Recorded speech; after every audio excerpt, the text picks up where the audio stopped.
Hello everyone, and in this video I will walk you through the process of how to deposit money in your Lloyds bank account. But first, please subscribe to the channel, it will really help me out. So without further ado, let's dive in. To deposit money into a Lloyds bank account, you have several options.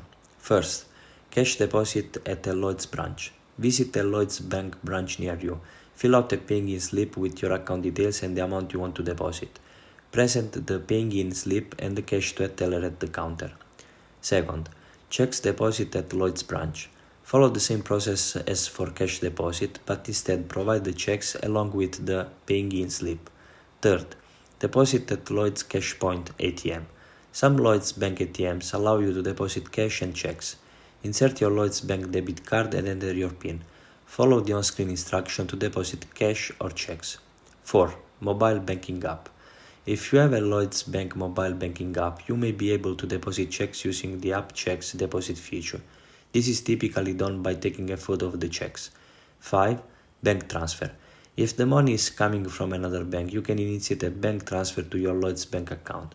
You will need your Lloyds Bank account number and sort code to provide to the sending bank. And there we have it. If you find this video helpful, please consider leaving a like and subscribe to the channel.